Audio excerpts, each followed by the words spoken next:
seconds. Leo, let me know when we are live.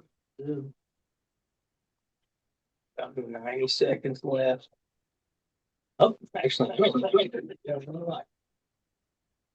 so were there actual yo-yos in 500 BC?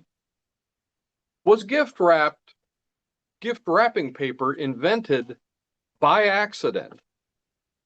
And Halloween is over, but is there a spirit Christmas coming to a store near you? Well, these and other questions and other issues and other topics are going to be discussed tonight on the very last edition of 2025, almost at 2026, 2025 of the live stream Inventor Friday. I'm Don Skaggs, your host, chief cook and bottle washer around here. I'm really glad that you're here. You're watching us. We're having a bit of a Christmas party theme tonight with Christmas presents and great plates and just all kinds of really cool stuff. So with all that, let me first start off and mention our sponsor tonight. And our sponsor tonight, whom I'm going to pull up in one quick second, is going to be, we got it, Kinetic Windscreen. Or yes, Kinetic Business is what they're called now, Kinetic Business Internet. You know, if you are having a business, if you're doing business and you're not on the internet, well, that's like not having your name in the phone book in the 20th century. So you definitely want good high-speed internet for your business. In order to do that, well, one great way to do it is by using Kinetic Business, who is our sponsor tonight. They provided us with wonderful 1 gig internet in this building, and for a new studio that we're building as well. So we're really excited. So if you are interested, go to business.windstream.com and they will set you up. All right. So let me introduce my guest tonight. Before we move on to some interesting topics, tonight we have Kirk Sellenberger. Kirk, tell everybody who you are, what you do, and what you're all about. Good evening. As Don said, my name is Kirk. I am the owner and inventor of Mini Grip, and that's a portable twist top bottle opener that you can take with you to open hard to open containers. Yeah, it's a great stocking stuffer. So look us up at myminigrip.com. All right, cool. Also with us tonight is David Deinhardt. Deanhart. Yep. I'm butchering everybody. Yeah, hi, I'm Dave Deanhart, owner of W Designs. I'm your favorite fabricator, designer, and mold maker and caster. So we do mini mass production runs. So we'll design things to 3D print, and if we need larger volume runs, we'll make molds and do resin or rubber castings of the parts. All right, cool. Also with us tonight is Bennett Gatto. Hi guys, I'm Bennett Gatto. I'm a physical therapist. I'm the founder of Kinovate, and we produce functional apparel aimed at helping improve posture and reduce back pain and knee pain. All right, and also with us is Leo York. Hey everybody, Leo here, VP, copywriter, podcaster, and happy to be here. Happy holidays. And last but not least, we have Eugenia Kelly. The cook and chef for the Cook. You are the chief cook and bottle washer tonight. Literally. Good evening. I call myself the local inventor because I live 1 mile from here, which makes it easy for me to bring items straight from my kitchen to this location. If anybody is interested in joining this group, I recommend it. I was in the inventing for at least 12 months before I joined this group, and it has been very impactful for me. I am currently pitching 2 products, and I just feel like one of these days I'm going to be your featured guest, Dawn. All right. All right, we'll put you on the docket. All right. Well, let's see now, but also before, one last thing here, let me share my screen one more time. Also, you want to check out our website. Our website is kyinventors.org. We've got a lot of stuff, a lot of cool stuff going on. And as a matter of fact, just let me drop this right now. We're going to have at the end of this a little announcement, a little preview of something. I have a feeling Rick's announcement's going to be a lot bigger than ours. But anyway, we're gonna have a little surprise at the end. So if you hang with us until then, we'll be telling about that. And it might have something to do with this website. So anyway, you definitely want to check it out. We've got all kinds of cool swag, coolest swag in the Inventorverse, we like to say. You can become a member here, like Eugenia was saying, and be a part of our tribe. We have all kinds of cool stuff. You can see replays. You can find out what events are coming up. Oh, look, there's Inventor Friday, and there's some other stuff that's coming up too. So you definitely want to check us out, kyinventors.org. And then, of course, on YouTube, like, subscribe, and help us to build our tribe. All right. So let's just get right into it. The first item we're talking about tonight is the first stuffed toys were produced by Marguerite Stief. I'm in. That's my segment. Yeah. Oh, I'm sorry. Let me get Leo to introduce things.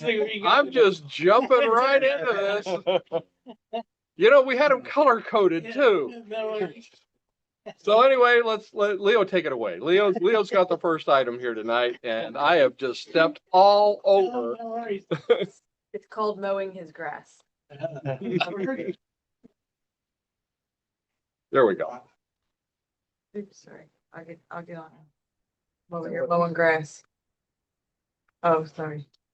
I think we're all in food comas over here. Yeah, I think that's it. Nobody can think straight. It's frozen. Even the computer. Yeah. All right. So yeah, the first ever, whenever I think of Christmas, I think of toys in general. And I think more often about plush toys just because there is something iconic about seeing like a teddy bear under the Christmas tree or near the hearth. And the first ever, like truly recognized as a stuffed animal was made by a lady named Marguerite Stief, by a German seamstress. And this, what's really trippy about that is before she had even gotten about doing that, she had started a family.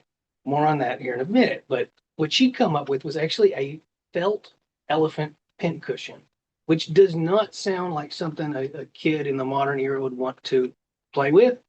But what's really cool about it is not only was it a commercial success, but it built on something that's been around since, I mean, early BC. I mean, stuffed animals in a way that we don't recognize them, cotton dolls and things like that, corn husk dolls.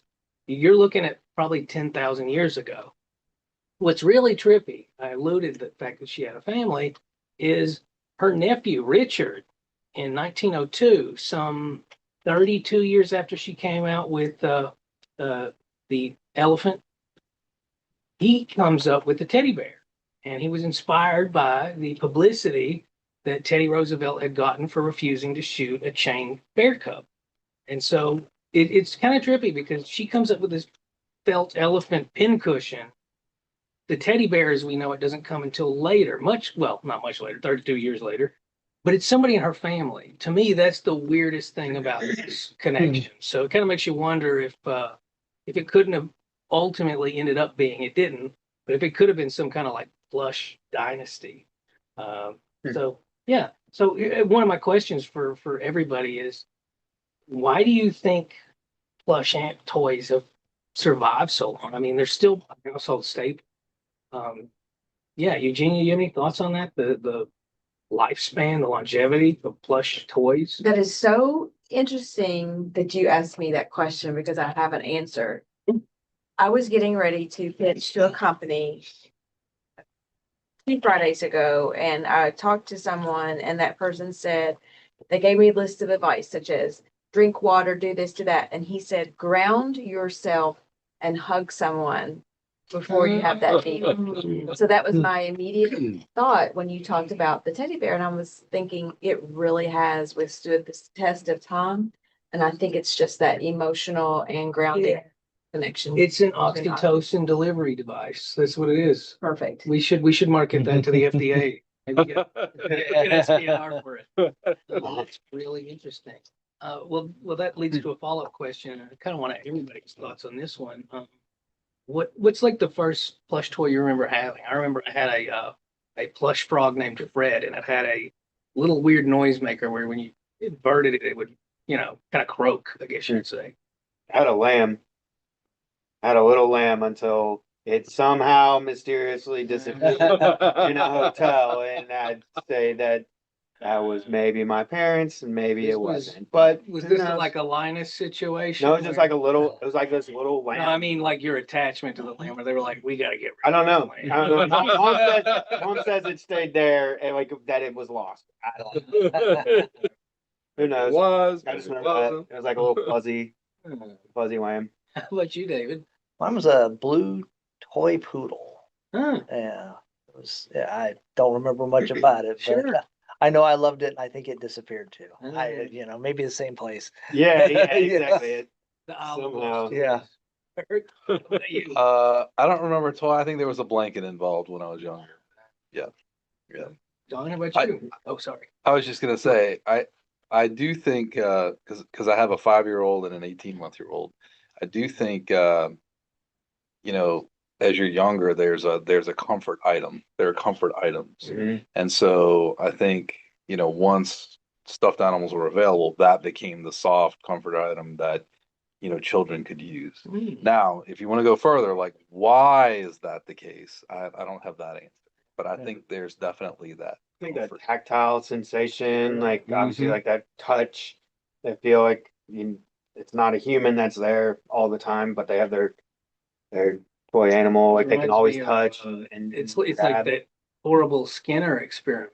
That psychiatrist, he gave one baby monkey a cage with a bottle and one baby monkey a cage with a cloth that was soft, and they chose to go hungry over having food if Huh. were They got having to touch, comfort. though. Yeah. Interesting. Wow. Yeah, I saw a video where they had to separate a baby koala from its mother, and they used the stuffed animal because it had separation anxiety. And as soon as they gave it the stuffed animal, then they could work on the baby and work on the mother separately. So there's So- definitely something there. Something there, Yeah. but I don't, I can't answer that's a very, Yeah, deep, far-reaching right. Yeah. secondary question. Hmm. So. Don, how about you? I was probably 4, so I'm not probably remembering this much. I think there was like I don't know, it was a little rabbit, but it was like, what do they call it? Anthropomorphic? Anthropomorphic.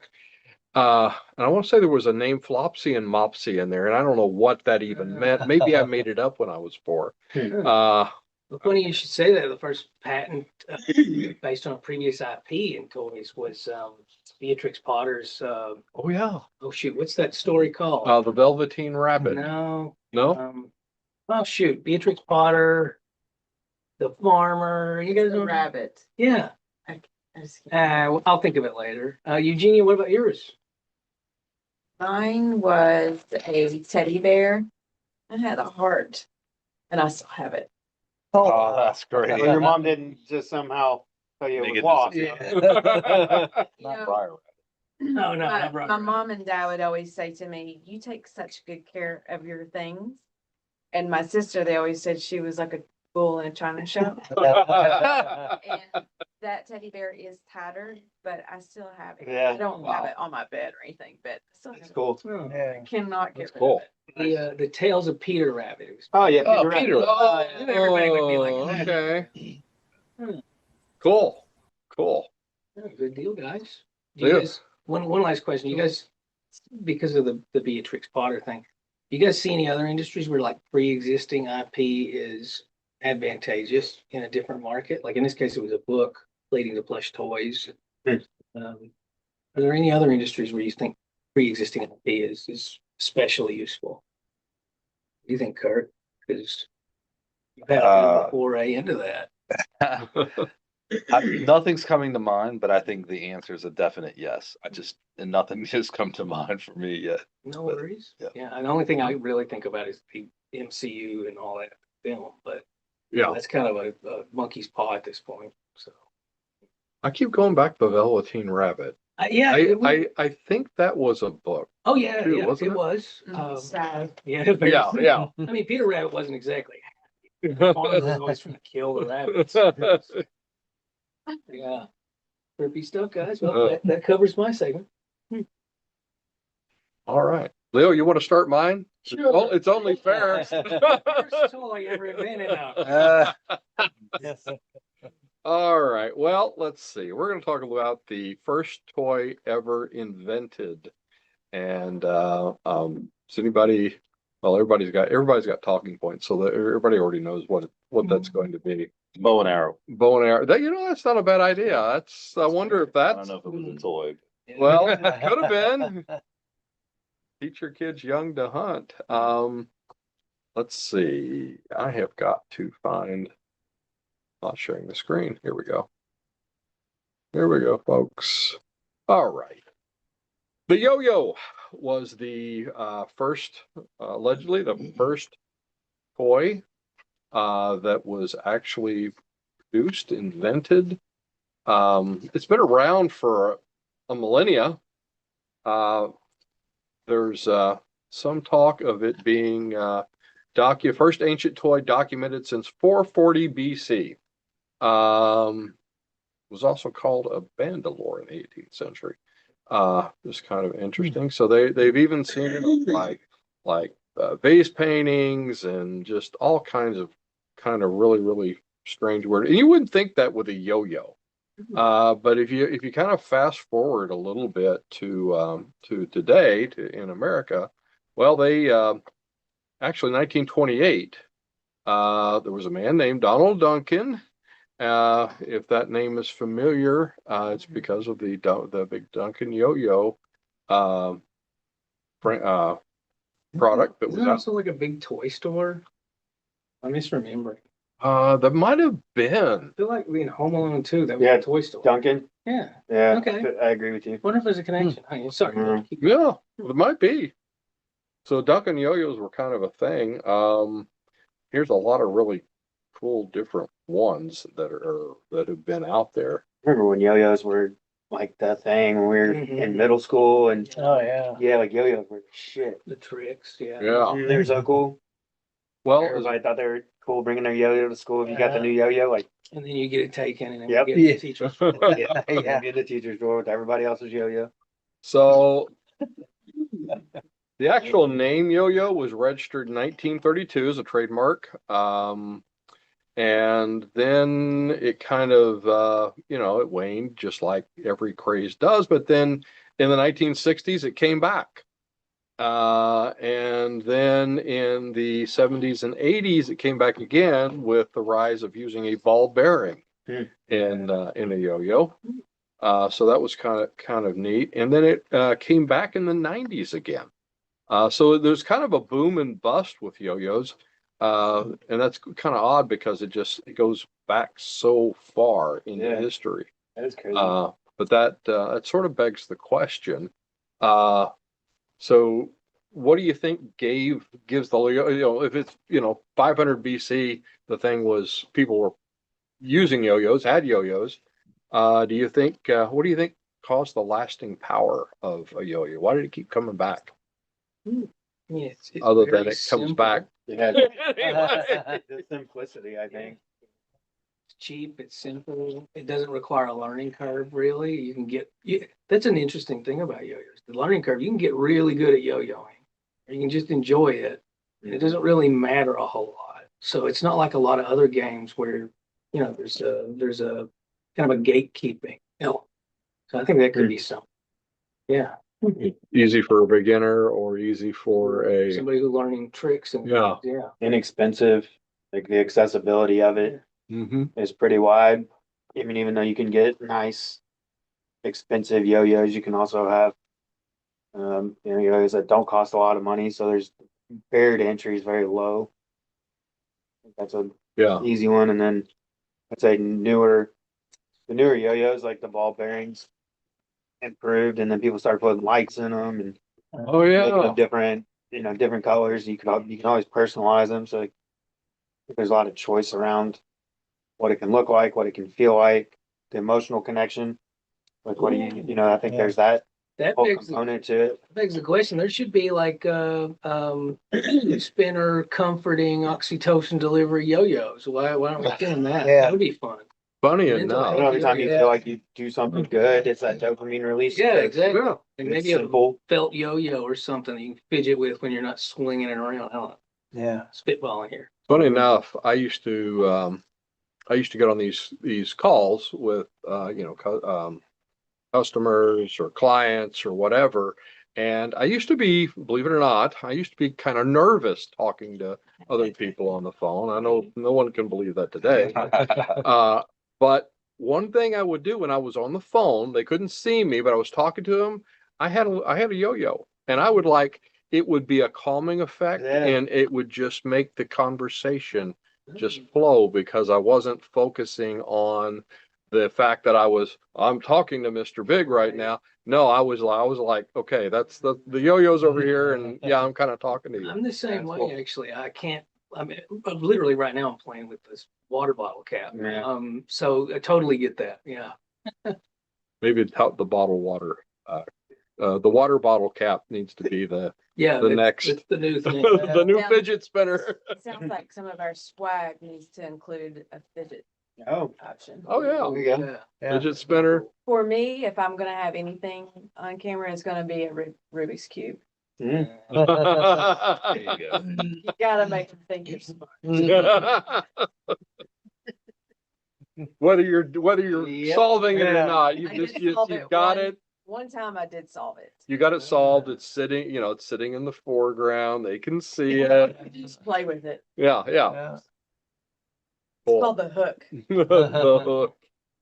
So are there other old toys you think out there that might be overdue a comeback? And yo-yos are kind of making another comeback, at least according to my TikTok I algorithm. feel like, Oh, really? I feel like every 10 to 15 years they It's do. got Like, to, yeah. Yeah. like seriously, in middle school, I mean, middle school for me was 98 to 2000, 2001, something like that. And we were playing with them all day long. Yeah. Like, everybody was trying to get a yo-yo. Yeah, you wanted to go get the newer one, the nice one. So, I mean, So we're due. yeah, I'd say probably in little circles, they're still popular all the time. Like, Yeah. they just make the comeback to the certain age Yeah. kids. That'd be my guess. I don't know that for sure. Yeah. I think you're absolutely right. What do you guys think? My kids are older, so I'm really out of I've Uh, seen variations on multiple levels of tic-tac-toe where there's like a grid, Mm-hmm. maybe some Connect Four variations. I see a lot of that, and I see a lot of big or toys that were smaller, like dartboards, but now they're like oversized dartboards or oversized Oh. tic-tac-toe or oversized outdoor Connect Four, things like that. So I'm seeing a lot of that. Maybe, I don't know, through Airbnbs or for kids to play with. You can even they have blow up versions of some like the targets, and you can throw axes and different things. So Oh, cool. yeah, I see a lot of that. Yeah, you just wonder that some kid rushing up to his parent, look, I found this new toy, and and it's a yo-yo or it's a Connect Four or yeah, absolutely. Cool. All right. Well, Eugenia, I think you've got one. I promise not to start it without you. Okay, if you don't care, I'll let you show your present in the camera and we'll just keep it all on you. Is that okay? Sure. Yeah, we can do that. I have the pleasure of doing a heartfelt heartstrings invention, which to me is gift wrap. It's very special, especially as a mother, to give someone a wrapped gift. And we're going to talk about the Hall brothers. At this time, can you open your presents, please? Yeah. In 1917, the Hall brothers in Kansas City, Missouri, ran out of red, green, and white tissue paper. I don't know if you know this. Any present I ever give is red, green, or white. I don't like other colors for Christmas, even though they're colors. They ran out of the tissue paper and they were scrambling to find something else. And there was this beautiful, decorative print made envelope paper. They put it out for sale and it flew off the shelf. The next year, the same thing happened, and that is how we have the gift since 1917 of gift wrapped paper. I know some of you probably are attracted to the gift bag. Yes, it's very easy. But for me, a gift has to be wrapped. It has to have a bow. So I was really excited to get to talk about this invention. Hallmark, the cute story I have about Hallmark, I will put the camera on me while I do this, Dawn. When I was in college, we had to do a demonstration speech, and my classmate, her sister worked for Hallmark in Kansas City, Mo. Oh, wow.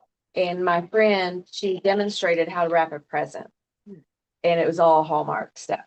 And it was a lot of fun. And so, you know, the key to wrapping a present is to get the paper, the exact dimensions that you need.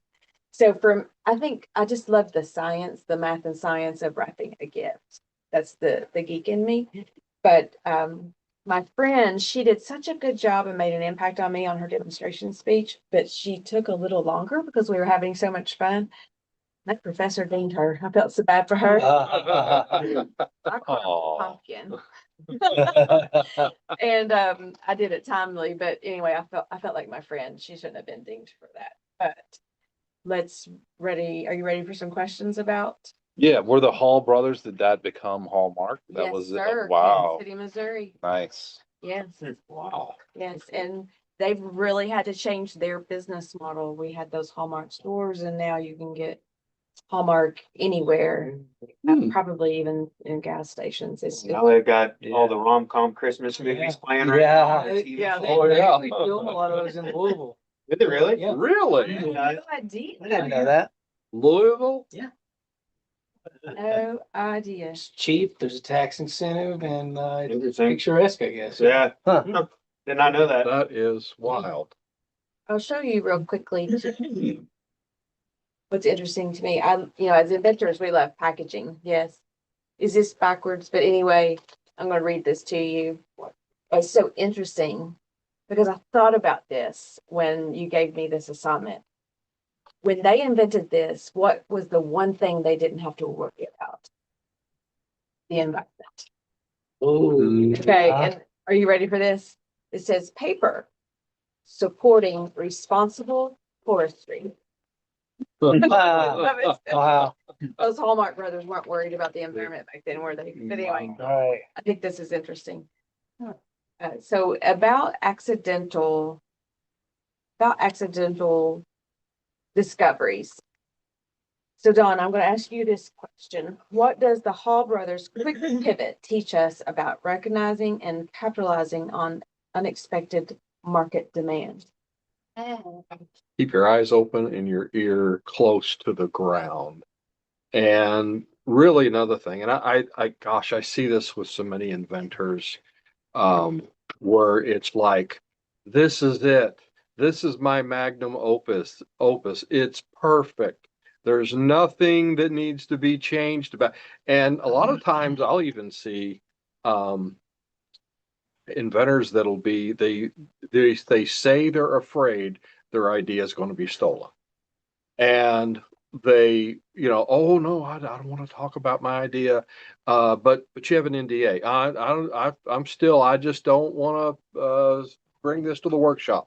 Or they'll say, and they'll be even patented, and they still don't want to talk about their idea. And I think really what it is they're not afraid it's going to be stolen as much as I really think deep down, if they were really to ask themselves, they would say, I'm afraid somebody's going to say something bad about my idea. It's my baby. It's perfect. Don't, don't say anything bad about my baby, but you got to be open to that. I think you've got to be open and be willing to say, oh, okay, well, let me consider this. Or you're trying to sell something and it's just not selling. And you're talking to customers and they're saying, well, if you had this over here, I would buy one. And you keep hearing that, but it's like they're tone deaf. They just you don't want to hear that because it's like, well, then I've got to change everything. Well, if you want to market, sometimes you got to change everything. And can anybody think of, the next question is, can you think of a recent product or trend that started as a substitute or a workaround, but became a mainstream success? One sort of comes to mind, which is protein powder. Originally, whey was just a waste product, and it was dirt cheap. People were feeding it to their animals, and somebody thought, this is so cheap. I wonder if we could do anything with it. And to their absolute shock, not only was there demand, it didn't help or hurt that this was kind of during the 70s, during the whole, Iron Man beginning, Schwarzenegger stuff, like bodybuilding 2.0 ostensibly. But it became almost like luxury product. Sounds a little too nice, but it's pretty expensive. And it's literally a waste product until somebody capitalized on it expressly for the fact that, hey, this has 36 grams of protein in a scoop. So I didn't know that. yeah, that's the deal. That's cool. And the other question I have is more about the heartstrings, similar to the teddy bear. Can any of you think of a special Christmas present? Doesn't have to be Christmas, birthday present, anything wrapped and just tearing into it. Anybody have that kind of memory? Oh yeah. I think part of the whole experience of opening this was tearing into this wrapping paper. There's something, I don't know what it is yet, but I've got to unwrap this. Anticipation. The anticipation, exactly. It was wrapped so nicely. I didn't want to just rip it. I know, I was like right? trying to be careful and taking it apart. It was just, it was very well done. It made me feel like I can't just tear this to shreds. This is, You were probably disappointed when you saw what was inside. well, I'm gonna probably eat it on the way home. I wouldn't call that. Disappointed. More just already mad at myself that I know I'm not gonna feel great. Oh, The only memory that I definitely have about wrapping paper, my grandmother, she's so precious. Her name is Nixola May. She's passed on, and I'm Eugenia May. So could be worse. It could be Eugenia Nixola. But when she would wrap a present, she never tore it, and she kept the paper. oh wow. Yeah. And she made you feel like she was unwrapping $1 million, no matter what it was. And she just ooh and awe. And she was the most precious grandmother. So definitely, this is for Nixola May tonight. Oh, Well, that's neat. She was thinking about the giver Oh, of Yeah. making you feel. Yeah. You hear about thoughtful gift givers, but she was a thoughtful recipient. Yeah. oh, yes, for sure. Okay, so there's the Hallmark movie moment for you. All right. Oh, that was great. You got to have a Hallmark movie. Although now it's ruined a little bit now that I know they're all made in Louisville. Oh, goodness.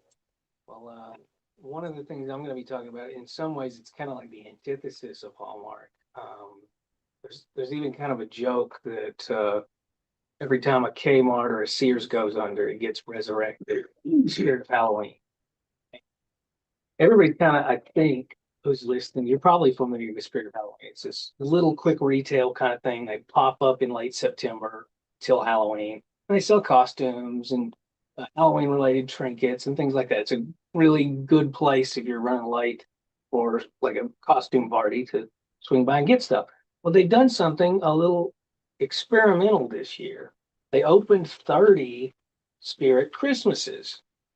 And yeah, I mean, you can see in the pic, like it's the same principle. Yeah. It's the same principle, but Christmas accessories. And Interesting. one, I think that's really cool. And two, with all these ghost kitchens and online shopping and things like that, I do wonder if there's a possibility to utilize fast retail, quick retail, whatever you want to call it. Kind of like how people boomed in the fast casual dining space of late. So I'm wondering, do you guys think this is the future of like brick and mortar stores? You know, instead of these permanent things, it's more like a pop-up for a month or so? I think the spirit of Christmas has a good shot. Yeah. Yeah. Yeah. I want to go in and see what they have and see if, and they've also got a captive customer because you're going there for just that, just like you do when you go to Spirit Halloween. So It's a really I think it has a great shot of, It's not like you're at Best Buy looking for what you're gonna buy on Amazon later based on the prices. You're there for a wreath and you're gonna walk out with a wreath. yeah. And I don't know too much about their business model, but for that type of store, it's a great time to open, from Black Friday and close right after Christmas, and then you're not paying 11 months rent or, Mm. 10 months rent, and you're hitting the prime time for that type of product. So sounds great, actually. I want to go. I think there's one in Lexington. I think so. Yeah. Actually, I thought the one you took a picture of, it looks like the Spirit Halloween on Richmond Road. It but does Christmas kind of. yeah. doesn't it? Interesting. Anybody else have any thoughts on fast retail? I don't know, it seems like it would work for the seasonality type stuff. But I mean, I guess you could take that concept to a company that does like, I don't know, outdoor furniture, Oh, like, and they could come into somewhere for the 3 month period that people are really looking for that stuff, bring it all in, and then somebody else would come in, I don't know, for whatever the next type season would be. I guess you could, maybe that would work. I don't know. That's a lot of travel you with could stuff. you could do the patio furniture in the summer, at least in Kentucky, this would be applicable. Yeah. Patio furniture in the summer, tailgating the soft foldable chairs in autumn football Mhm. season. Spring, I don't flipping know, but Opposed to just having all that product that sits out when Yeah. people aren't really looking for it, taking up space. You're basically saying fill your shelf. So I guess the other side would be maybe another way to do it would be a company that has all 4 seasons of products. They have a much smaller storefront and they just rotate through all of their products based on like the season. So instead of leaving stuff out all year long, they're only putting it out for the top 3 months that it sells and then exchanging it with what sells the next few months. And I'd say there's so much data now that you can see what products sell when. yeah, So in that case, your footprint is a lot smaller. I like I don't that know. idea. Maybe it may work. I mean, it seems kind of like what Spirit's doing. Yeah. Put all your Halloween shit out, put all your Christmas shit out. Yep. Probably move to Valentine's Day and Easter at the same time with St. Patty's Day. Like, that begs the Yeah. question, what spirits would you guys most likely patronize? You know, Labor Day or Columbus Day? No. So- Easter or something. yeah, I feel like you could do, Halloween because they've already established it. You could have Christmas and Christmas and the New Year's would be touched right in the Christmas store. Yeah. Then you could have Valentine's roll right into St. Patty's. Like you could have them at the same time. That rolls right into Easter. Then the 4th of July. So it's very I seasonality. think 4th of July would probably be the lowest. Yeah, like- for the next one. Yeah. You could have multiple in the same store at the same time and then just start converting as one moves. Just like the candy aisle in Kroger. Like that shit rotates every 3 months to whatever holiday it is, and they put the new Reese's eggs out or the Reese's pumpkins or the Reese's Christmas trees. Basically the same concept, but now for a retail store. Yeah. Spirit season. Spirits. Mhm. Oh, yeah. that's good. Yeah. Yeah. Controversial opinion. I would love an Arbor Day pop. Where it's just like, here's some trees for you to plant. Yeah. Just for now. That'd be nice. That would be kind of cool. Yeah. Well, you said there wasn't really one for spring. Well, there you go. Yeah, It's, that's Uh-huh. true. it's like a pop-up garden center. Pop-up garden center. I almost wonder if it's if you couldn't have one that would feature innovations. I'm I'm biased there, but I'll be still. honest, I think that's actually a great idea. We have a big focus on specific expos, but what about an inventor pop-up? I think that would actually work. We just I like that idea. location, yeah. Yeah. think It's possible. I think some of the hardest part about all of that would be you only have so much time because it's all seasonality based. Yeah. You'd have to run real effective marketing and ads so people would even know that you're there Oh, and yeah. what you're gonna have, or they're gonna be searching elsewhere. Yeah. Otherwise, you only have a month, and by the time the word's out, it's time to switch. So I think that could present a pretty big But challenge. what is in the that. definition of an inventor pop-up, I don't know. right? I was thinking varying locations over a month span, so it's in different locations. That would be the hardest part, would be the That'd be Legit low, moving, low yeah. overhead. low overhead. Low overhead. I was Still. gonna say earlier, it sounds like we need to start inviting a banker every. There you go. Or you just get involved in some of the markets that pop up Yeah, around the area, that's because true. there's some of them that are quarterly to where you could just get Art in there and have a fairs. booth and, Yeah, that's true. yeah. That covers my topic. All right. All right. Well, let's see. Eugenia, We're gonna talk internet? about youth entrepreneurs, and I think you're gonna share your screen. Yes, yes, I am. We have a youth entrepreneur community holiday market. I want to say this is Midland, Texas. They do these definitely here locally. My son was a part of Hmm. an entrepreneur market. It was not for the holiday. But this is really neat because this definitely makes us think about our childhood. It makes us think of our children, for those of us who have children. It helps them to think creatively, to be problem solvers, and to be young business and entrepreneurs. My son, when he did his entrepreneurial market, he sold golf lessons to learn how to putt. And I'm proud to say he just completed his first semester at Transylvania, and he's All a right. golfer there. So, All right. He knew what he was doing. Congratulations. and really, the reason why I wanted to be an inventor when I was younger, it wasn't, it was in the 80s. My older sister, it wasn't a situation where we had the entrepreneurial market, but we still had the class, the project. Did all of you have the invention project at your school? I don't think so. Yeah. Really? I don't remember that. I will say this, my elementary school was a Disney Channel. It was, and we got to go 8 years there. So we had to invent something. You guys didn't have to do that. That's great. Are you serious? I So, spoke at a elementary school that when it was like the final, but they had like a whole semester where they all had to come up with an invention. it was a class project for us. My sister is 4 years older than me, and she invented pantyhose with toes. I told this story before. No. Oh my goodness. So she invented pantyhose with toes, and I just remember thinking, pantyhose with toes. I don't know.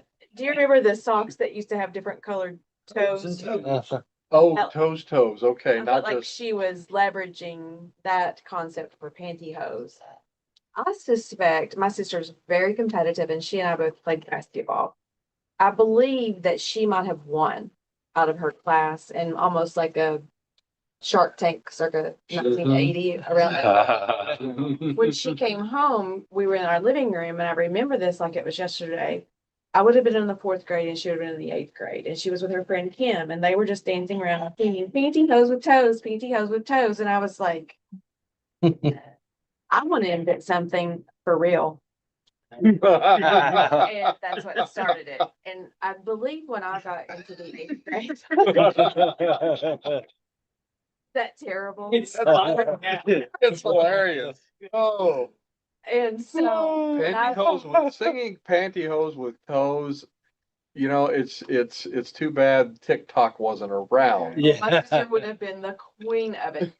She is so talented. You don't even want to see my sister's packages. She puts mine to shame, but she's so talented. So she did pantyhose with toes, and I cannot remember exactly what mine was, but mine was something with a drinking straw because I loved soda. I was a big soda drinker. Of course, we called it pop.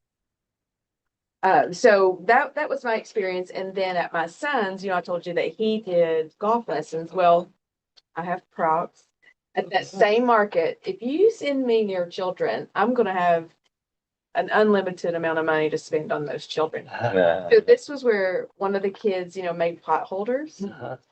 I love this. It is where I keep my drink for work. It is the best coaster, but it's really meant to be a pot holder.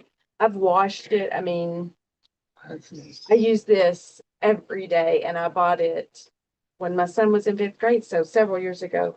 And then this little girl, she was selling ornaments, and I bought this from her. And so I just really support this. And so now I'm going to turn it over to you guys and ask you questions about this concept. What are your thoughts about kids learning to do this? I share with you my inventor story because I really thought that everybody had that in school. I went to a Catholic school where all I can really recall entrepreneur wise was if you got in trouble, you had to polish the statues of the saints. Might have been sort of outsourced that, That would have been entrepreneurial.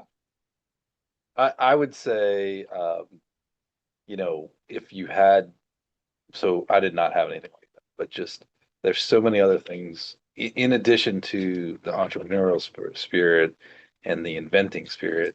There's so many other skills that they're going to learn. You don't know, can almost think of how many different other things that they're going to be exposed to. So social skills, problem solving, just marketing, indirectly sales and marketing, and all the other things that come with it. So I think it'd be good for many reasons, and I think that's more where the job market and the hires are looking for, more than just someone who checks the boxes and got some A's. So I think that's where the real value is. So I'm a proponent of it.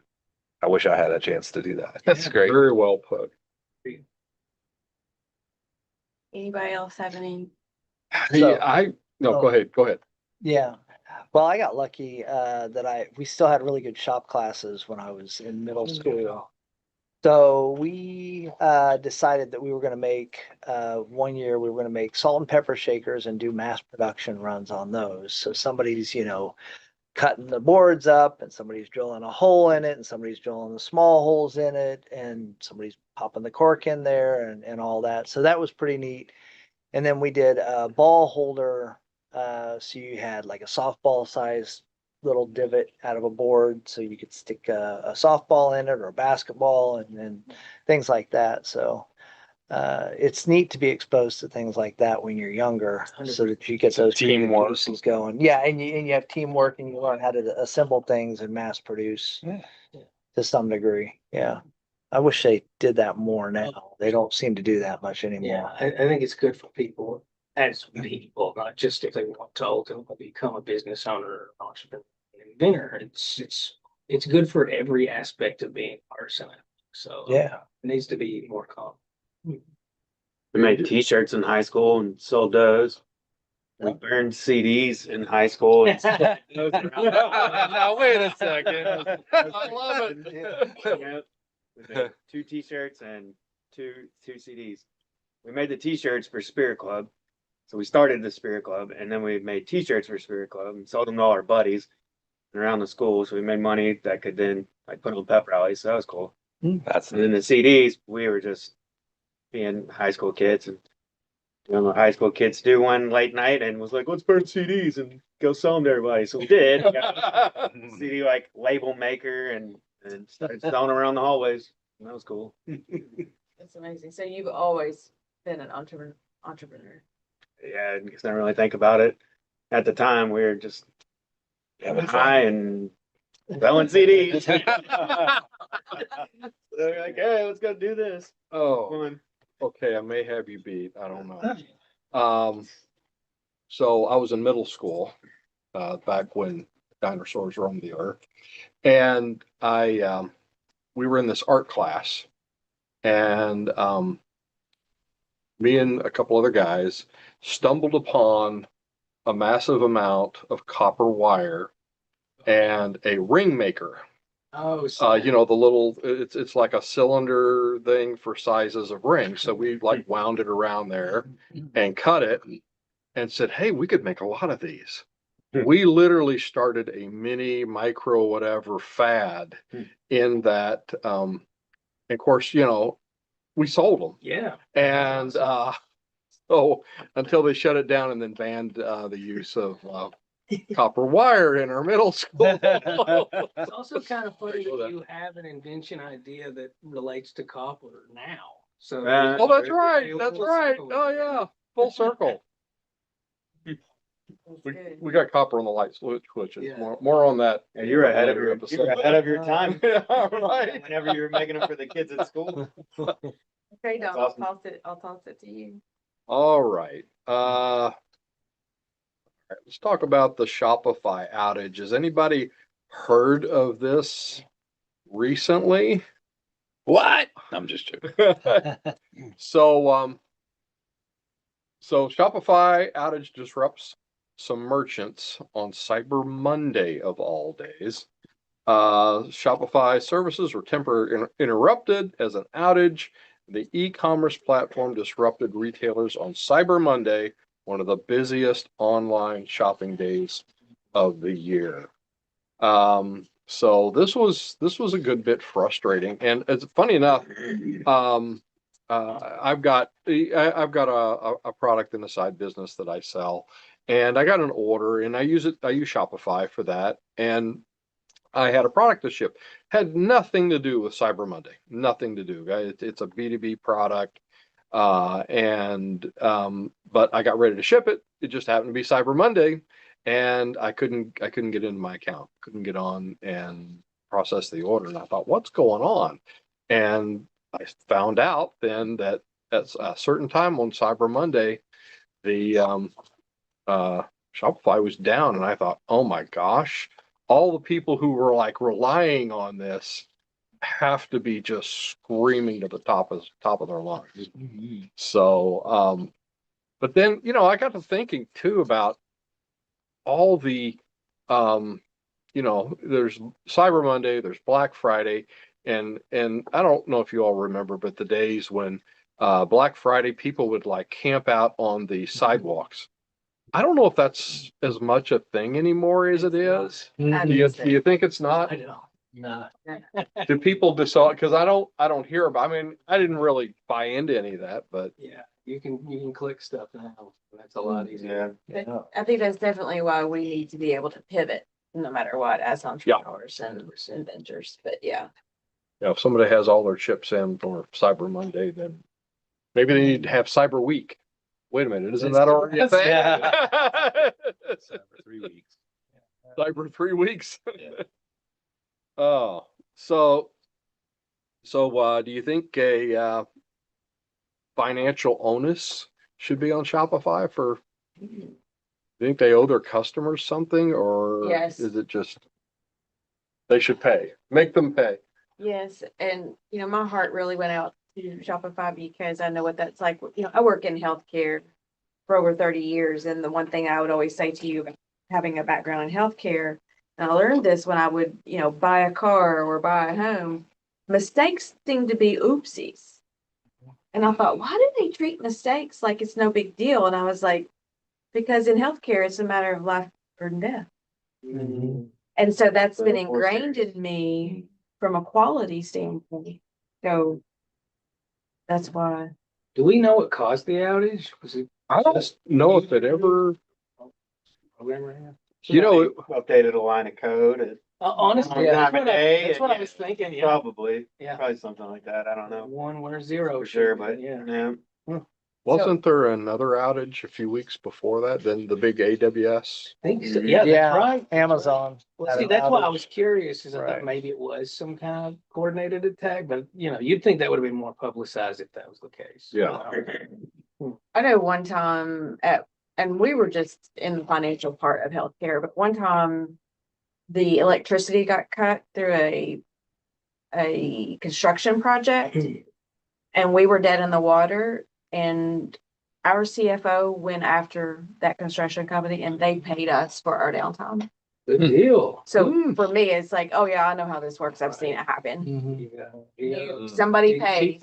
And my heart goes out to the IT people because nobody wants downtime. Nobody wants that. Just like most people don't want to be fat either, right? Like just stuff that's We hard. just can't quit eating all.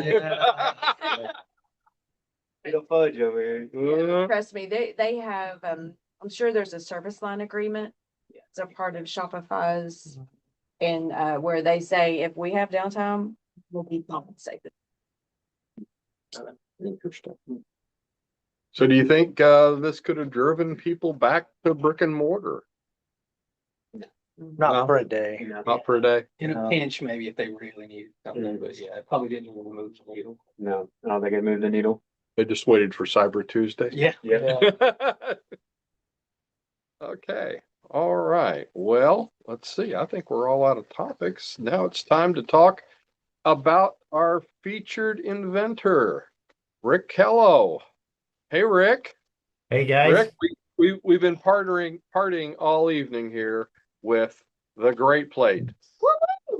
well, thank you. Love the Great Plate. I'm going to weigh in on the my earliest entrepreneurial enterprise. I was autistic and dyslexic, so I spent an inordinate amount of time in the principal's office. And in fact, I had a regular seat there. So when the ladies in the office saw me there, they thought, well, we're going to put him to use. We're going to, if you think you walked the time when dinosaurs were out there, I had to run the mimeograph machine. And I would go back. And my first entrepreneurial experience was running the mimeograph machine because it would be the quizzes for the next day. So I would run extra copies. Oh, So I would take copies home and sell them for a nickel afterwards. If you wanted to see your math I test love for it. the next day, there it was. And the funny part about it was the teachers got wind of the fact that these students had these exams and they were having this meeting in the teacher's lounge where I was running the mimeograph machine and I'm listening to it. Oh my gosh. So I said, we got to crack down on this. We got to find out who this perpetrator is. And as I'm sitting there turning the thing, going, yeah, you better find it out. Can't be the dummy like that's in the office. Oh gosh. You're like the real Ferris Bueller. Original, the He OG. goes to the office on purpose so he can get the password. There you go. Yeah, I actually had the trigonometry, the algebra, and all the other books because the math books that were there had the teacher's edition with the answers in the back. So Wow. that was my book. So when we had to go do our homework, that's what it was. So, yeah. Anyway, okay. So let me explain something to you. You guys have seen this product. You've seen the Ridge. There's a lot of iterations. So the first thing I'm going to do is try to inspire you guys because originally I didn't bring the samples with me today. There was a round plate, and I'll take you back a little bit. I had the round plate. We were speaking to the Michigan Inventors group at Michigan State. A fella came up to me afterwards and said, "Thank you for speaking. All due respect, you got lucky." And I said, "I'm not going to argue with you." 6 months later, QVC unceremoniously dismissed us and said, "We're done with your product. We're not going to use you anymore. Everybody has as many as they want to." Then we went to a square plate and it had a wine glass holder. And then that sold everything like 7-1. So that was the next thing. This last October, I mean, in 2024, we had an accidental meeting with the disposable buyer. And that's where this product came about. There was 15 different iterations, and another time I'll show you the different variations, but there's a raised area for the cup holder. It's 3/4 of an inch in depth in 3 compartments, and you guys have been eating off of it today. Well, the challenge is that they came to us and said, "Can you make a lid for this?" Well, what they wanted was, now you guys have your samples that are there. You've been eating off of them. They want a lid, but they want the plate to be the lid as well as the plate itself. So if you have a party now, and here's your stack of plates, we made them in clear in this case. So now you have a plate. So now you're walking through your line, and here's your plate. What we did is we put a scalloped edge around the outside. This alternates all the way around here. It completely inverts itself when you turn it over 180 degrees. So now when I go back to my stack and I grab my second plate, like I do now that I turned over the top, it snaps. Nice. Oh, nice. Wow. Now, the wild part about this is the drink holder in the center also has that edge around it. So it also seals liquids in this piece.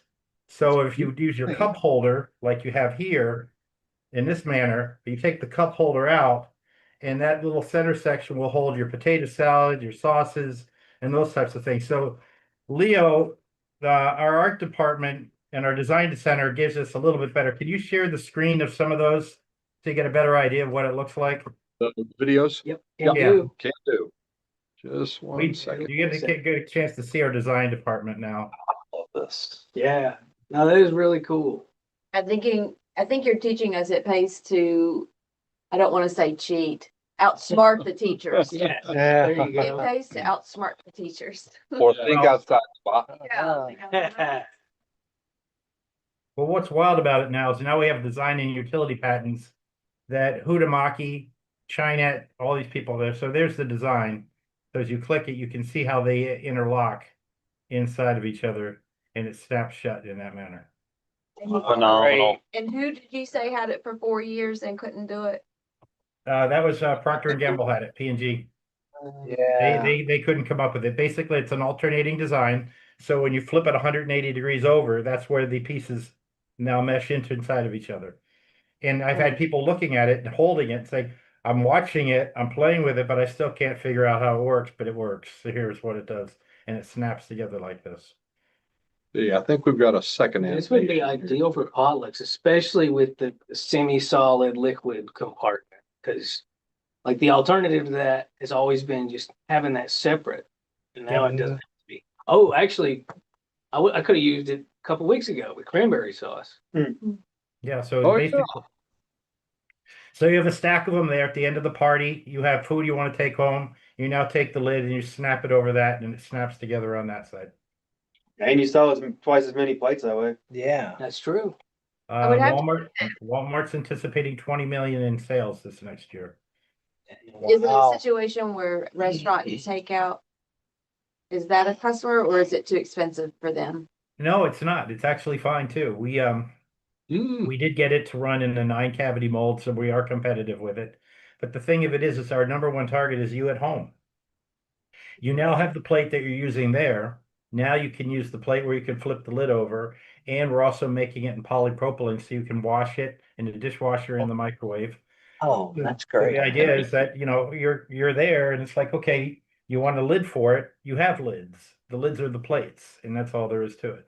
So Wow. the Easy to finished go. piece is right here. So when you look at this and you're saying, well, there's your take-home container, but it doesn't, it's a regular plate. So my challenge to you guys is, you heard that I spent a lot of time in the principal's office. You know I was a behavioral problem. You know I'm not that bright. So if I can come up with this thing and sell millions of these things, you guys can too. And if it's one idea that's out there, take a look at it and see how you can make it better. I've already had 4 iterations on ours. I don't know that I've reached that panacea yet that says I'm all done at this point, but I'm having fun improving it. So you guys are the first ones to lay eyes on it.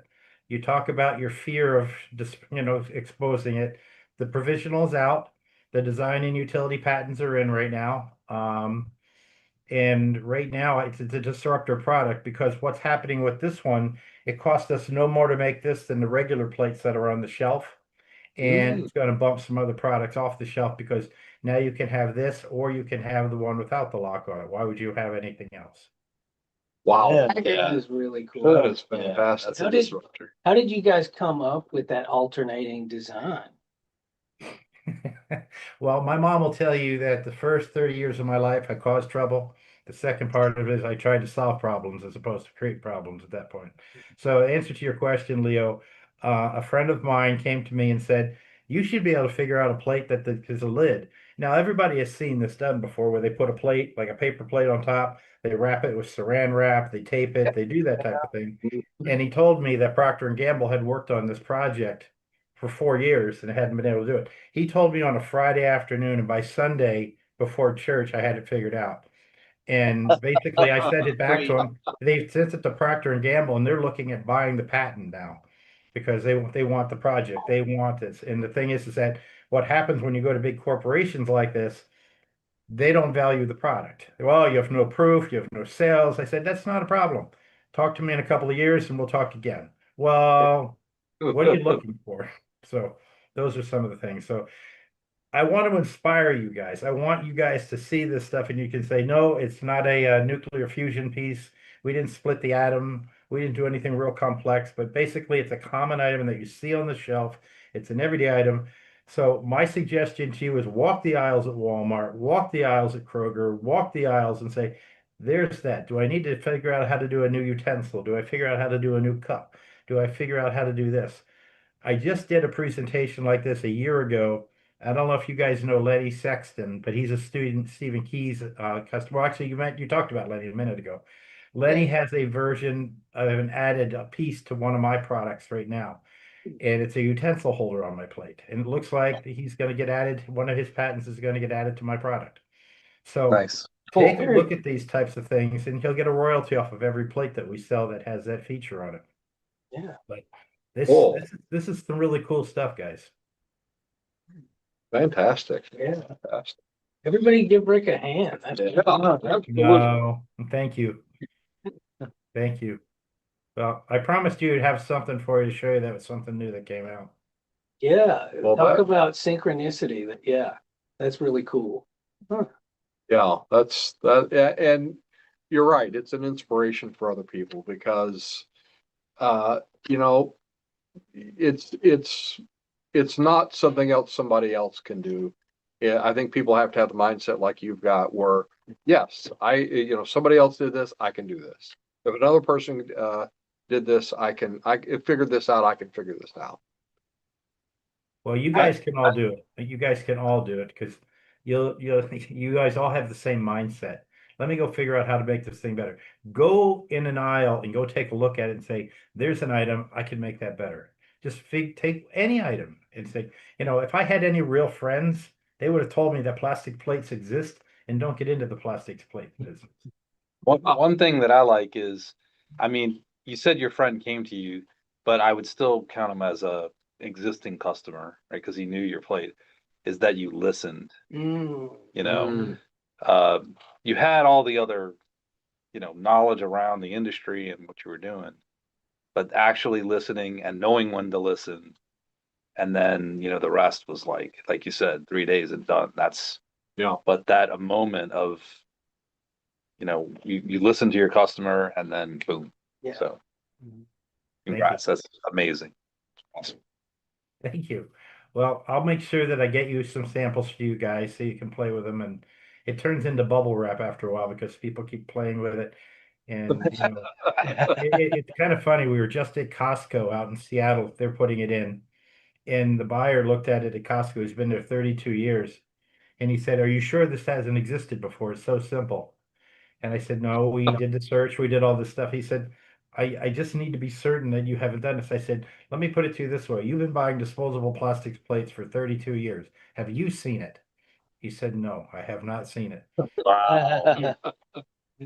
Oh, sometimes you just got to point it out. Go ahead. I think this is inspirational also because tech gets so much love in the innovation world, and this great plate just proves that there's hope for the tangible products.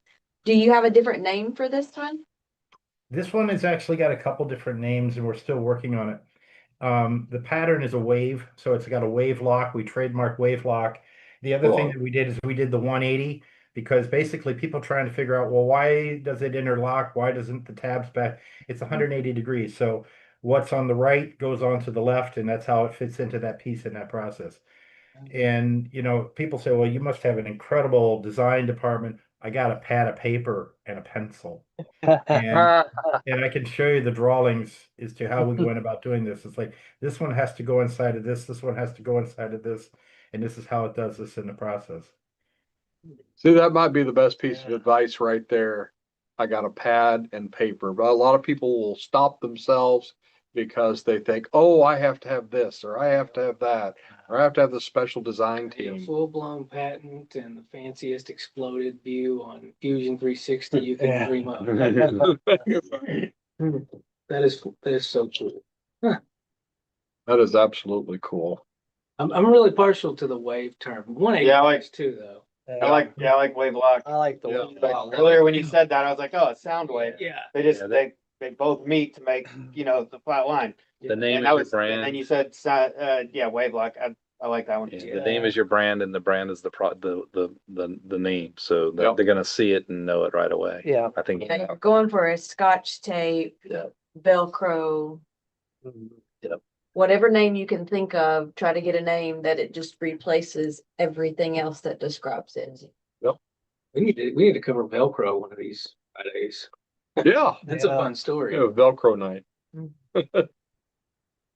Thanks for sharing. That's Yeah, Yeah, absolutely. Thank you so much. Anybody have any lingering questions for Rick?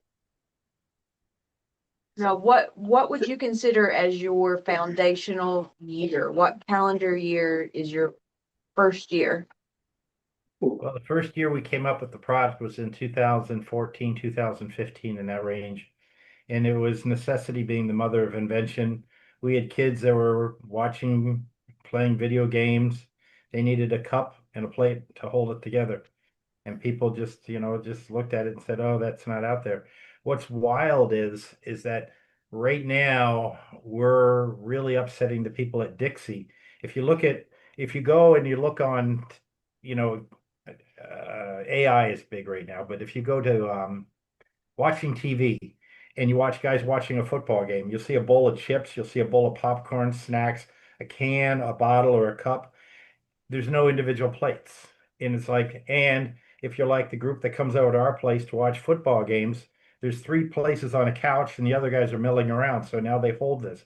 Well, what Dixie did is they did a commercial where the daughter walks over to the dad and she brings him a cup and she brings him a plate and he's holding it. It's like, "Oh, thank you so much." Well, how do you eat now?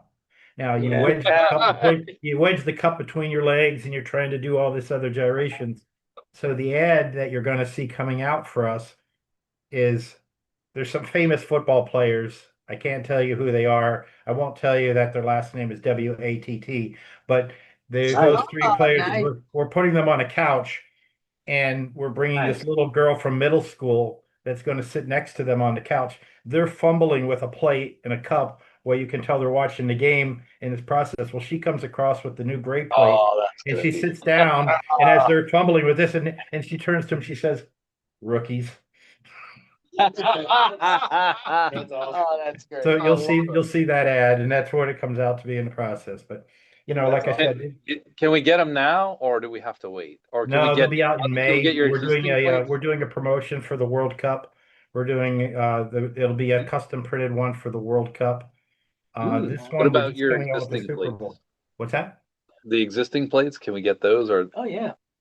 Yeah, you can Oh, yeah. you can go on Walmart.com, and please, if you can give me a review, because you have to order them online, have them delivered, or you pick them up in your store.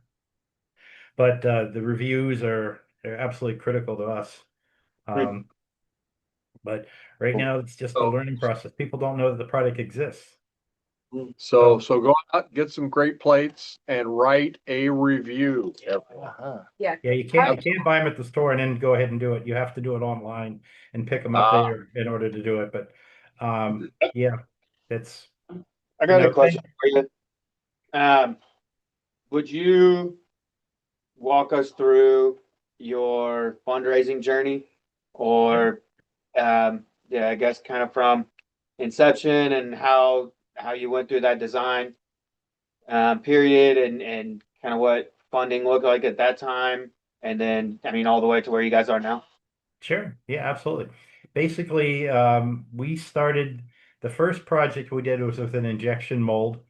It's kind of funny because I drew the picture of it. I don't know. I can send you the picture of the original drawing. It was pathetic. Again, it was a pencil and paper type of situation. Leo, I'll send you that picture, Leo, while we're talking here. You can Sure. share it. But basically, I had a meeting with a friend of mine, not meening to make it. They'll just say, "Hey, I came up with this goofy idea."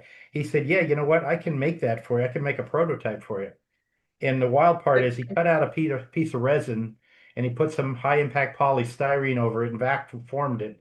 And then he gave me the samples a week later. Well, he also handed me a bill for $5,000. Well, but the funny part about it is, and the reason why I say this is I don't know what life you guys live with your wives or husbands, but in our house, you talk about stuff before you spend money like that. And I didn't do that. I didn't expect a bill like that. And as a result, it went kind of dormant for 2 years. We didn't really talk about it much. And Leo, I'm sending this over to you right now so you can see that. Sounds good. You can see the incredible high-tech drawing that's involved. I'm being facetious. I'm going to answer your question in a minute here so I don't screw this up. Um, there you go, Leo. The next thing that happened was we finally came to grips where one of my mortgage customers was a plastics manufacturer. I showed him the sample. He said, "Yeah, we can make this." So we had to decide if we were going to spend $50,000 on a domestic injection molded piece. We did. And one of our real estate customers that we worked with came to us and said, "Hey, I'd like to be an investor." I said, "We haven't sold one unit yet." And he gave us $100,000 for 10% of the company. And yeah, there it is. So basically, after that, thank you, Leo. After that, I went to my attorney. I said, "Do I take his 100 grand? I don't need it right now. Do I take the 100 grand?" He said, "Well, if you do, you need to take my 100 grand because I want 10% of your company." So, whether you like that story or not, that's what the truth of it was after that. And then we've had this seesaw battle of selling and selling and selling and selling and selling. So we're blessed. We've added a couple of zeros to it now, and this is where we sit. So my whole thing right now, when Leo calls me on my way home from dinner and says, "Hey, can you come on?" The answer is always going to be heck yeah. I mean, this is always, you guys are at the heart of everything that I do. I love where you're at, and the greatest joy for me would be to tell you that, hey, let me help you progress into something like we've had here. And I mean it with all my heart. I mean, you guys have had a lot of success in certain areas. The Grommet, great company, great place. The Grommet turned us down. So I can tell you that, a lot of people get in, Grommet said, your product just doesn't have any uniqueness. It's not going to make it. Don't believe everything they tell you. I mean, and by the way, now that I've heard about the Grommet again, I'm going to go back and try and pitch the Grommet. Yeah, by all means. And say maybe somebody will have a good word for me, but I didn't get in. I got rejected. So it's like, Have a decent selling price, not too low, so they can make some money and you can. yeah, well, they can. I mean, right now, well, you want to talk about price, and I'll be real transparent with you guys. Like Meyer, Menards, it all depends upon the pack count that they're doing. Sam's Club will be having the product. It's kind of funny now because you fight all your life to get into some place like this, and now all of a sudden it's like they have it, they have it, they have it. I mean, Costco is looking at a 36 pack, Walmart's a 10 pack. It all depends upon the price point that you want to hit. So it becomes infectious. So my biggest thing to tell you is don't give up, don't give up, don't give up, don't give up, don't give up. And 2 nights ago, I had a horrible amount of anxiety because they were having problems. Walmart was really being difficult to work with. It's another story, but basically, I find that I get a lot of my anxiety later at night because I get tired. Go to bed. Just go to bed, get some rest, sleep on it, get up in the morning, and just say, "Hey, somehow, some way, your prayers get answered in the morning," and just say, "Look, you have a fresh perspective." And if you don't, try to put it out of your head. I mean, just about the time you think there's no way that God can fix this thing, he does. So now the perspective that I tell you is pretend that you're reading a book and you know that it's going to end. Well, take the Bible. Jesus wins. That's how it ends. And you look at it and you say, well, how's he going to get through this? Well, this is where you take a look at it and you say, there will be a way out of this. Now, I'll leave you with one of the most difficult things that happened in my life. We went to patent this product, and I know I've told you some of this story before, but we went and applied for design and utility patents. And when we had the round plate, I told my wife, if we invested $50,000 in patents and $50,000 in the mold, don't worry, we'll get a patent. And I thought patents were an insurance policy until Kevin Prince told me differently. But basically, they said you design patents, you can have 6 degrees of separation and you can get busted. the utility patent is what's totally necessary without any question. So we went ahead, we applied, and they turned down our design patent, or excuse me, our utility patent, but they approved all the design patents. I said, honey, we're good though. We got all these design patents. She said, yeah, but I heard utility is what wins. So we went to our attorney at Foley and Lardner, the largest IP firm in the country. And they said, yeah, that's going to be a problem with the utility patent because you can't change one drawing and you can't change one word in your abstract. I said, how do you appeal it? You can possibly appeal it, but the chances of that are less than 0.1% that you're going to get your patent approved. So I can't change one drawing, I can't change one word in my abstract. My wife goes to bed, she's sobbing her eyes out. She said, we just wasted a lot of our retirement. This is going to be horrible. China's going to knock us off. This is the worst thing I've ever seen. Lay it out on my desk, 3 o'clock in the morning. I'm praying, I'm looking at it, and there on page 3 of the abstract, and we talk about the fact that you turn the plate over and it flies like a flying disc, like a frisbee. And I thought, wait a minute, I can't change a word, but I can change the order. Turn it over, I said, it's a flying disc that can be used as a plate to hold a drink. Patent was approved. Love it. So just about the time you think it can't be done, and then a week later, they came back and said, we're denying your trademark. Great plate cannot be trademarked. Great and plate are too common of a word, so we just made it a compound word. And now Very great good. is trademarked. So, You know, it's the- packaging. yeah, so these are the things that you do. That is something. Thank you for letting me share my story, guys. Thank Really- you, Rick. Oh, Thank you. This is Inside great. of the- Oh, the inside, this part. Yes, I did like that, that in the Ah, inside of the- yes. Yeah. that you have the story. Oh, that's great. Yeah. Yeah, that is fantastic.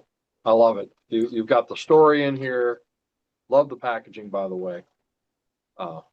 So yeah, this is absolutely fantastic. Thanks so much, Rick. Was Rick- anybody in your family, did they ever lead an army or take anybody into battle? My father was a drill instructor in the Marine Corps. Oh my gosh, I tell you, Well, I you can ate a t- lot of you ate a lot of surf sandwiches. You did a lot of push-ups. You did a lot of things that other people wouldn't do in your life. And I remember in high school, you knew that I was a challenging child. It's my junior year in high school, I had a 1.2 grade point average. The guidance counselor brought me in and said, we're going to take him out of school. He's a behavioral problem. He's not teachable. He's trainable. He could possibly learn a trade. Maybe there's a role for him as a dishwasher or a janitor somewhere, but that's the only thing that we could see that he would be productive in this world doing. My dad looked at them and he said, I pay taxes. He's your problem, not mine. He graduates from high school and then we'll take him out of school. No. Wow. Yeah, never listen to the experts. Yeah. So-called experts. Any other questions, guys? This is an absolute pleasure to talk to you guys. Likewise. the only thing that I'll also say about the plate being on the table is I feel safe that my cup is not going to spill. Yes. Yeah. Yeah, we have a love lot going on. That's great. I love that part about it. Mhm. You Oh. definitely. Absolutely. Yeah. Well, Rick, thank you again. This was just fantastic. 100%. We really, really appreciate it. And You're appreciate welcome. having you on such short notice. This was great. It just worked, all came together and worked out perfect.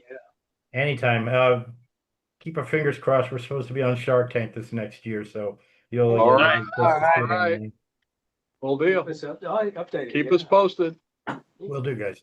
All Have right. a great holiday. Thank you. All right. Thanks so much. All right. Okay, folks. Any other anything Merry You- Christmas. That's really all. you got, I Leah? Okay. got. Parting thoughts? Want to go around the room? Yeah, It let's makes it go. easier for Yeah, me. let's go around the room. Go around the room. Bennett. Thanks for sharing your story, Rick. I thought that was pretty cool. Props and congratulations to you guys on closing out another year of Hey, thanks. Inventors Network. I appreciate you having me, and now I'm kind of a regular. Love it. Yeah, so thank you for all your snacks. Thank you for all you guys do for us. Thank you. Oh, thanks for having me here. It's inspiring to see other people's inventions and simple solutions to complex problems because there's a lot of them out there. So it's really inspiring. Thanks. And David, if somebody needs to reach out to you, where do they need to where do they need to go? wdesigns.com, DABOO designs.com. All right, fantastic. Nice. Pleasure to be here. Really quickly, I'll just kind of demo the mini grip. It's got this very grippy surface that can stick to things. Oh, cool. And you can use it to open Not a magnet. whatever type of container. Sure. You know, everyone has a nemesis, whatever it is. Either you have a nemesis, a certain container, or someone you know does. And mini grip's great for that. But it's a pleasure to be here. And the only other keyword I think that I heard today was pivot. There's a lot of companies that pivot. You know, Twitter was a pivot. A lot of times, even like venture capitalists will look for entrepreneurs who are, you know, they're tough. They keep going, and eventually they pivot and they find the answer. So, yeah. So, thanks for having me. You wanna say- I'm happy to be here tonight. It's been a very enjoyable and informative meeting. Thank you. I enjoyed hearing everybody's stories and their struggles, and I thought it was great. I would love to have one of those bottle openers. I have a bad shoulder, and instead of bottle opener that he just showed, Yep. where do they Well, sell those? Yep. Because I'm always having to say, open my bottle. You can get those on Amazon.com or Okay. you can go to myminigrip.com. MyMiniGrip.com. Yeah, myminigrip. My name grip. It doesn't show it. So yeah, Yeah. just myminigrip.com or on Amazon search for minigrip. Okay, that's perfect for me and for people Right. that have shoulder problems. Thank you, Carolyn. Yeah. You're welcome. Leo, any other parting thoughts? I just, we got another year in the bag, and we're just so grateful to have you all as part of our community. And if you know anybody else who benefit from the community, feel free to send them our way. Really appreciate it. Happy holidays, everybody. Eugenia, you got anything before I tie it off? I think I've talked enough. Okay. Are you talked out? Well, yeah, I really enjoyed tonight's episode because it just really buttered both sides of my bread. All right. That works for me. Hit on something Rick said. That he said, if you're facing a problem, you think about it like a book. You know the outcome's going to be fine. It means you don't have to stress about it in the meantime. It's like now it's just a game you're playing and figure out how you're going to write the next chapter. Yeah. I thought that was kind of cool. Yeah. Even when you're Pay attention to the spoilers. you're all fighting something. And I mean, every day we're trying to figure it out. But just know in the end of the book's going to be happy. So Yeah. just figure out how to get to the next chapter. Really. I thought Absolutely. I thought that was cool. I love that. All right, folks. Watch for news and announcements coming up between now and January 1st because, and thank you for staying with us to the end because we have a really cool announcement. You've been hearing me hint about this for months. You want to stay tuned for our January meeting. It's going to be on January the 6th, our open meeting. Our next Inventor Friday is going to be January the 9th. And when you see those announcements, you'll notice a little something different, and that's going to be a name change. We started out back in the middle 90s, I think, as the Central Kentucky Inventors Council, a very small group, very small organization. In 2015, 10 years ago, we became the Inventors Network Kentucky. And we had a really great run with that, but we had a lot of changes again over the last 10 years, especially over the last 5. So we are going to be changing our name to better reflect because really we're much more than inventors and we're much more than Kentucky. So on January 1st, we're changing our name to Acture, ACTURE.